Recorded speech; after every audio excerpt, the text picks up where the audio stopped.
What's up, YouTube? It's your boy JPZ on the keys, and it's 2 Easter eggs video today. And I finally got some history back. I know some of y'all recommended this. This is the Napoleon in Italy, the little Corporal. I appreciate all the support y'all been showing me recently on here and on my gaming channel. Like, y'all been going crazy on the gaming channel. I guess y'all like that Alice game a lot. I see. I'm gonna have to find a second game to play alongside that. But thank you so much. And without further ado, let me bring y'all Napoleon. And I still got other I still have to do the Belisarius series on this. And I still some other things I have to watch, But an Epic History TV BMF Productions collaboration. Collaboration? In 1796, at the height of the French Revolutionary Wars, a young French general took charge of a ragged, demoralized army in northern Italy. It was his first command. Many expected him to fail. Instead, in just 1 month, he won his first brilliant campaign. With astonishing self-confidence, boldness and energy, he led his army to victory after victory, transforming the war in Europe, winning praise from a grateful republic, and forging a legend. This is the story of Napoleon Bonaparte's first campaign, and the dawn of a new age.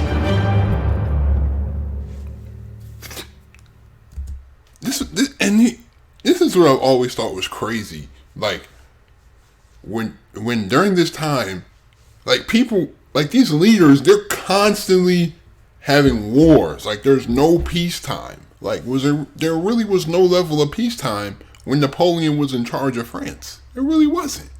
Because you have to keep war going. That's usually how total like control works. Usually, because they always have to have war. You know what I mean? I've always noticed that. 1792. Europe is plunged into conflict by revolution in France. At first, it seems this infant republic will be quickly snuffed out by her neighbors. I mean, yeah, because he did start it, though. Napoleon France started it. Clings on, thanks to mass mobilization, patriotic fervor, and her traditional military power. In 1795, France occupies the Low Countries, the Netherlands, while Prussia and Spain withdraw from the war. But the French Republic still faces a powerful coalition. Oh, speaking of France, you think they're gonna beat Morocco in the World Cup? You think they're gonna beat Morocco? Because Morocco is a very dark horse. Morocco's a dark horse. They beat a lot of teams they really shouldn't have beat. We'll see. France better. They should be good. They should. So let's see how. I think France should beat Morocco. I think they should, but we never. Let's. Hey. Of enemies, which includes the Austrian Empire and kingdoms of Piedmont, Sardinia, Naples, and Great Britain, as well as a counter-revolutionary revolt in the Vendée region of western France. In Paris, the most extreme revolutionaries had been toppled, sent to the guillotine, as they had sent so many before them. France is now governed by the Directory, a more moderate 5-man committee, which quickly wins a reputation for corruption and inefficiency. So it's an oligarchy. Nevertheless, in 1796, they plan a major military offensive to knock their most dangerous adversary, Austria, out of the war. The two main efforts will be made along the Rhine by powerful armies under General Jourdan and General Moreau. Jourdan! A third effort, of which much less is expected, will be made in northern Italy. The French Army of Italy is a poor cousin, starved of money and supplies, stripped of troops to reinforce French forces on the Rhine.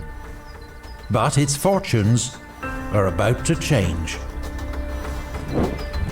On the 2nd of March 1796, the Directory appoint a new commander to lead the army. One of France's youngest generals, Napoleon Bonaparte. A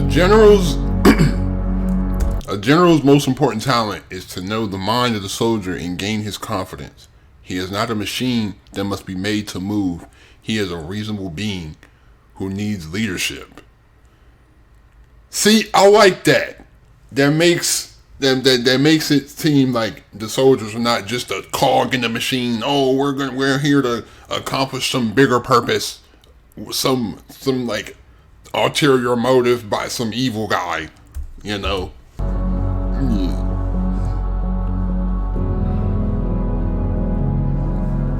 Napoleon arrives at the Army of Italy's headquarters in Nice on the 25th of March.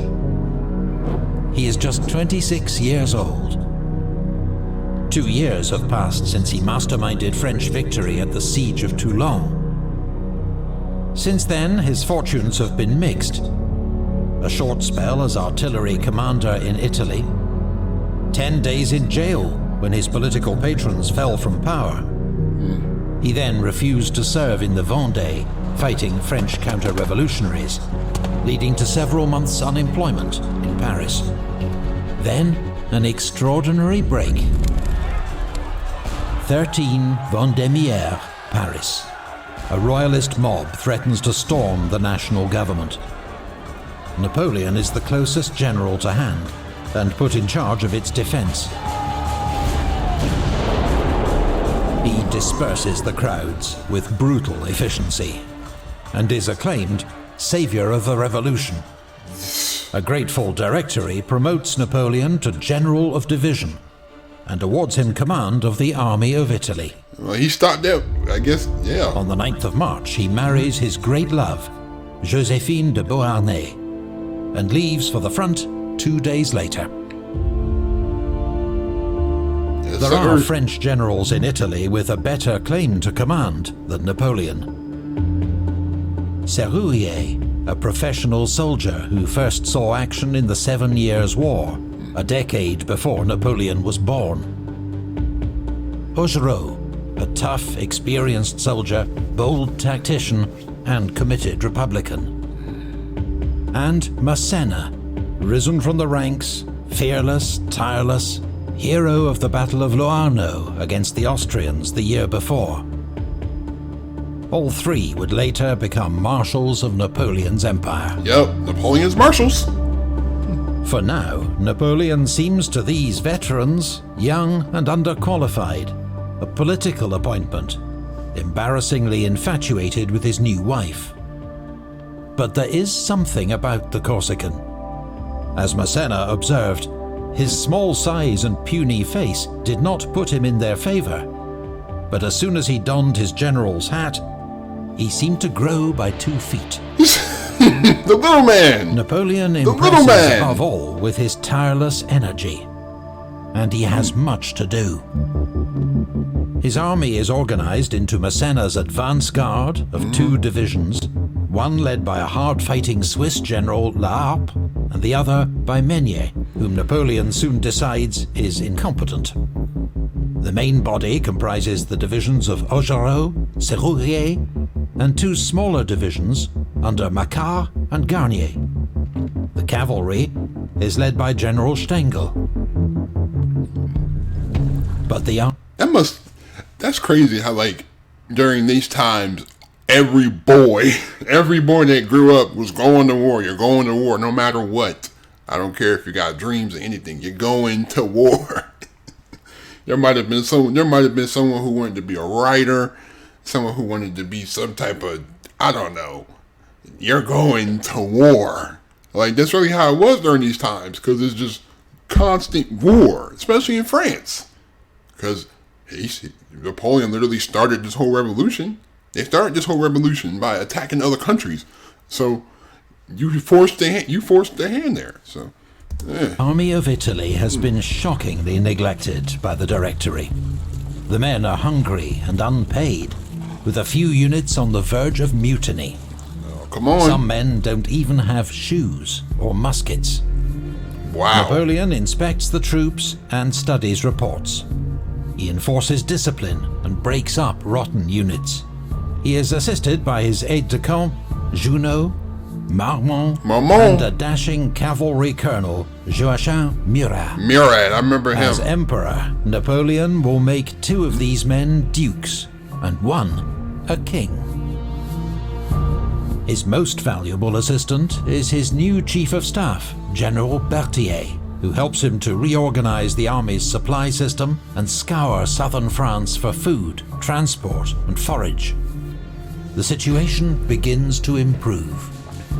But Napoleon knows what will really rejuvenate his ragged divisions: victory in battle and the promise of plunder. I want to lead you into the most fertile plains in the world. Rich provinces, great cities will be in your power. There you will find honor, glory, and riches. Soldiers of Italy, will you lack courage or constancy? Okay.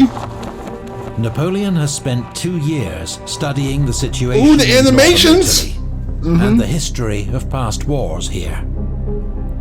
He has developed clear plans on how the campaign must be fought. Now, he will put them into action. Napoleon, with 38,000 troops, outnumbers the Piedmontese and the Austrian army. But if they combine, not together. He will be outnumbered. Together, y'all so screwed. He must prevent this at all costs. Yeah. His plan bears all the hallmarks of what will become known as the Napoleonic art of war. A bold, rapid advance, not against the expected target, Genoa, but Dago. Here he will occupy the central position and prize his enemies apart. So they can't come together, right? That's facts. That's when smart. Threatened, the Piedmontese will retreat on their capital Turin, the Austrians on Milan. With his enemies divided, unable to support each other, he can defeat each in detail. One by one. Napoleon's plan will be aided by the fragility of the Austro-Piedmontese alliance. They regard each other with deep distrust after years of rivalry. The new Austrian commander, General Beaulieu, is experienced and was once considered energetic, but he is now 70 years old and does not know Italy. Oh, nah, get my mans out of here, man. Target Genoa, the port used by the British to supply their coalition allies. So much so that he rejects Piedmontese plans for close cooperation. Their troops remain scattered across mountain passes in a general defense against invasion. On the 4th of April, Napoleon moves his headquarters forward to Albenga in preparation for his offensive. I watched a lot of videos on Napoleon, and it seems to me like when he first started, the only countries that were really prepared for him were Austria and England. Because all these other countries are disjointed, like they're not, like, how do you form a coalition to beat one country and you still can't come together? Like, but these are probably countries that have had conflict between each other in the past, and it's still probably hard for them to come together after they probably just had a conflict with each other probably 5 years before this whole thing even started. Like, that's what I've noticed, that all these countries are disorganized, very. But Beaulieu strikes first. On the 10th of April, Austrian troops take Voltri. Oh, never mind. Let me shut up. Disrupt the expected French attack on Genoa. Let me shut up. Hold on. The small French garrison falls back to join Massena's advance guard at Savona. But Beaulieu's fixation with Genoa is playing into Napoleon's hands. Dago, with its vital crossroads that link the Piedmontese and Austrian armies, is covered by just 8,000 men of Argenteau's corps. Mountainous terrain means Beaulieu can only march to Argenteau's aid via Acqui, more than 20 miles to the north. You gotta go all the way around. What's more, Argenteau has orders to take French positions at Montenotte as a diversion for the attack at Voltri. But the French cling on courageously. Corporal Roache particularly distinguishes himself. exposing himself to enemy fire to shoot down on the enemy. Hey, yo! His commander, Colonel Rampont, tells his men, "Here we must conquer or die," a moment which quickly enters French military folklore. And this is when they had the muskets, when you got to shoot one time and you got to shoot and you take like 10 minutes to reload the gun. Just imagine that. Like you take one shot and you got to do all this extra stuff. Then like that must have been a pain, bro. Oh my God. It's the perfect setup for Napoleon. The enemy's attention is focused on Voltry, and Argenteau's corps has been left dangerously exposed. He swings into action, sending La Harpe's division to reinforce Rampont's troops, while Massena makes a tough night march across steep ravines in rain and fog to turn Argenteau's right flank. By dawn, the Austrians are outnumbered, outflanked, and under heavy attack. They retreat in disarray. Napoleon orders Massena to move on Dago, while he turns his attention to the Piedmontese. Yep, split your people up and get them. Divide and conquer. Augereau's advance gets held up at Cosseria. The old castle is held by Piedmontese and Croatian grenadiers. The French launch frontal attacks into withering fire and suffer hundreds of casualties. When the colonel of the 18th Demi Brigade is killed, a 26-year-old Louis Gabriel Suchet takes over command. "I have never seen fire like it," wrote Marmont, Napoleon's aide-de-camp. Despite heroic resistance, the hopelessly outnumbered garrison surrenders the next day. With Serrurier's division also advancing from the south, Piedmontese commander General Colli has little choice but to abandon his position and retreat. The same day, under Napoleon's watchful eye, Massena takes Dago. Look at that. But while La Harpe's division moves off to reinforce Augereau, hungry French troops left in Dago turn to plunder and pillage.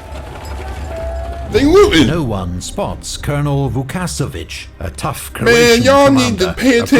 approaching with 3,000 reinforcements. Are y'all about to get murked? He attacks at dawn, routing the French and retaking Dago with ease. Man, It y'all gonna requires the slip. recall of La Harpe's division and another day of heavy combat before Vukasovic can be driven out of Dago.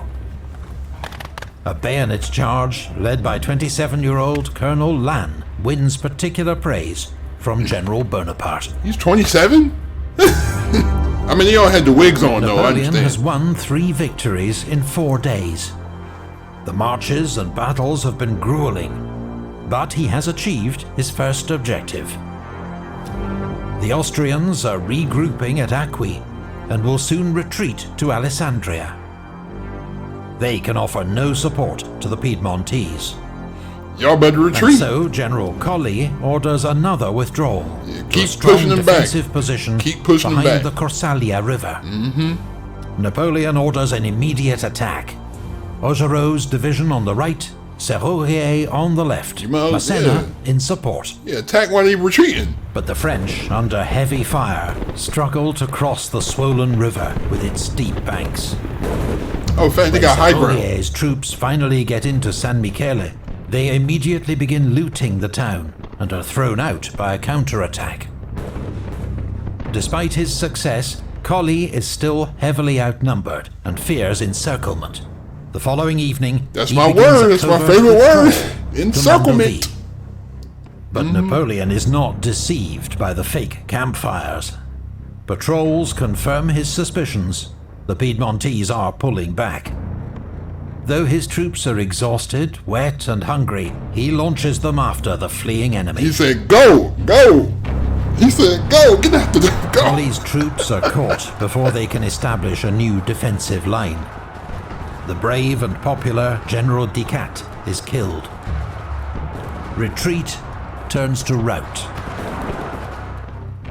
The French enter Mondovì in triumph, where at last, briefly, they can eat and rest.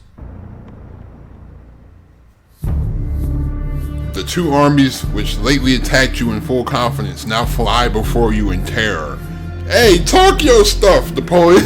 Talk that stuff. He talking big game. General Colley, his defeated troops scattered and demoralized, requests an armistice. Napoleon declines as his troops descend from the mountains. Oh, he said hell no. He said hell no. He said, dude was like, please, can we stop? Napoleon was like, hell no. Plain of Piedmont.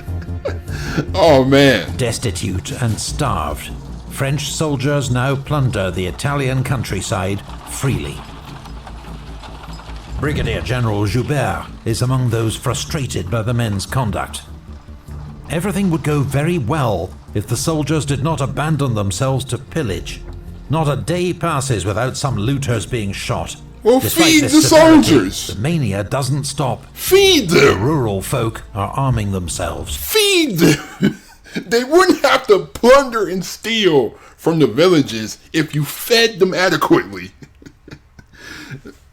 Imagine somebody not eating for 2 or 3 days and you forcing them to walk in the wet rain, uniform probably wet, walking in the mud, trying to fire at other people. Feed these people. Feed these men. They need food.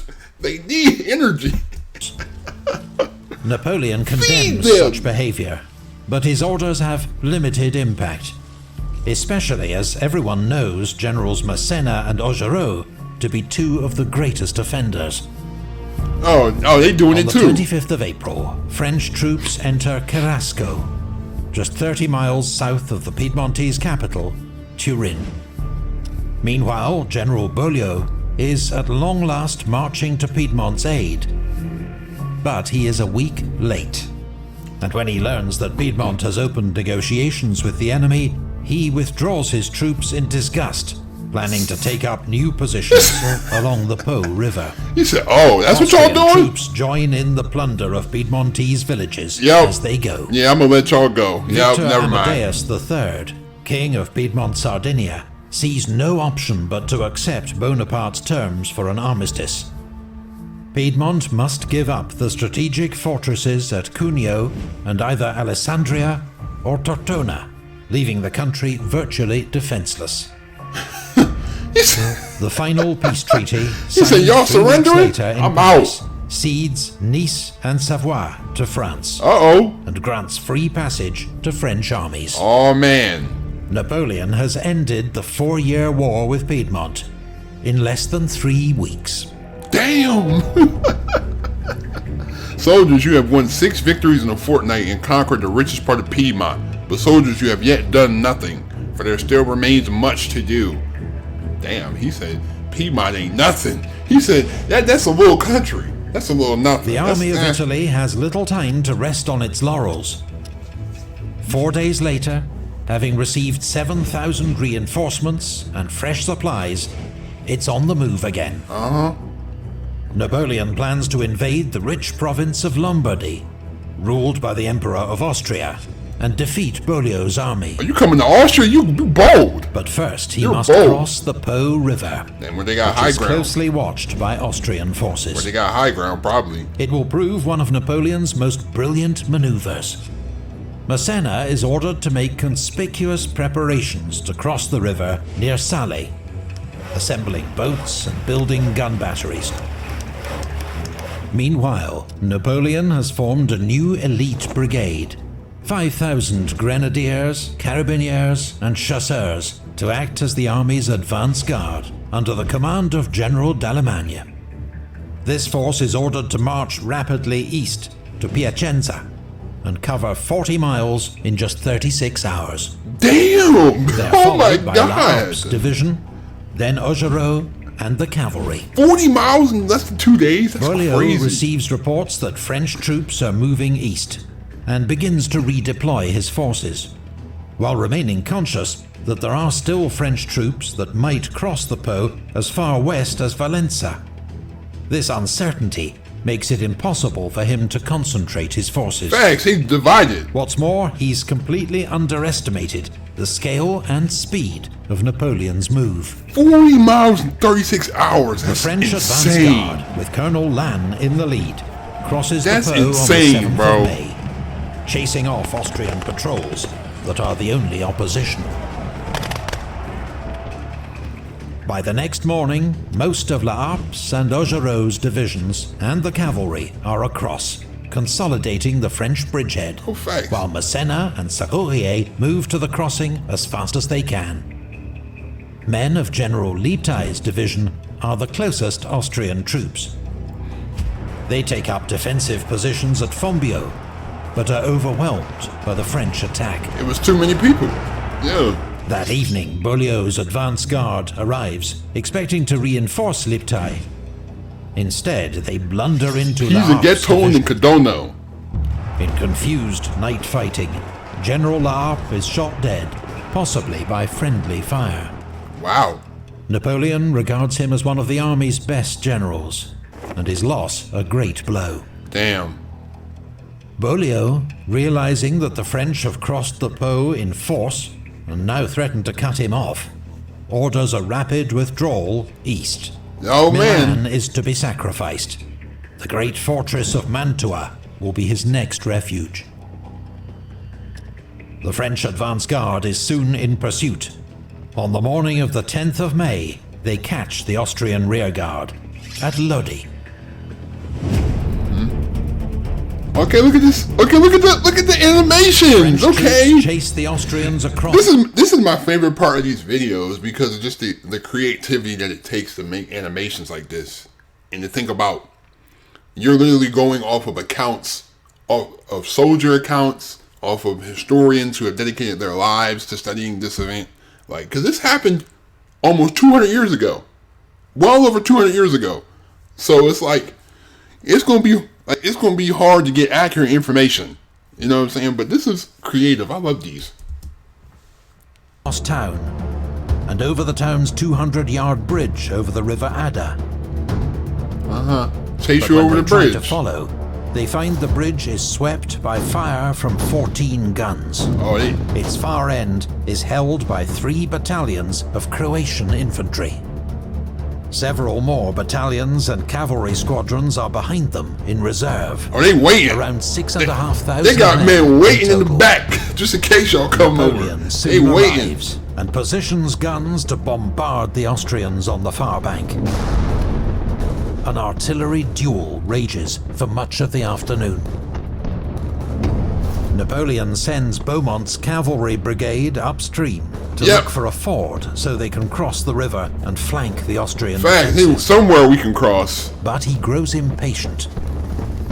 Massena's division has begun to arrive from the south, bringing his strength up to 15,000 men. He gonna push. He and 30 gonna guns. push. Watch. He gonna push all the way. Napoleon makes a speech to the infantry, taunting them, daring them to take the bridge, then orders them forward. He gonna push. You wildin'. Vive la République! The hardened 2nd Carabiniers. They gonna push straight into enemy fire. They Suicide come to mission. torrential fire. Suicide from the mission. Austrian guns. But urged on by Napoleon, Berthier, Massena, Lannes, and others, French infantry surge across, under, and around the bridge. Oh my God! This suicide mission. Faced with this irresistible onslaught, the Austrian front line crumbles. Oh, And with French cavalry across the river to the north, the rest of the Austrian rearguard begins an orderly withdrawal. all right. 500 casualties. 2,000. Wow, that was a good move. I no longer regarded myself as a simple general, but a man called upon to decide the fates of people. Hey, that's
this quality that inspires his soldiers to risk their lives for glory, for the Republic, and for the man they will one day acclaim their Emperor. A big thank you to PMF. All right, that's it, man. I feel like I made this video a lot longer than it really was with my comments, but I mean that's what the reaction is. But thank you so much for everyone who recommended this, because I wanted to get back into history, but I really appreciate y'all. Leave a like if you enjoyed. Hit that subscribe button if you're new to the channel. Also, don't forget to turn on my post notifications if you haven't already. Check out my gaming channel. The link is in the description. Check out my Discord. I'm going to be back on Dailymotion this weekend probably. But thank you so much. I really appreciate all of you. Please be safe. Stay on the grind. Have a great day. I'm out. Peace.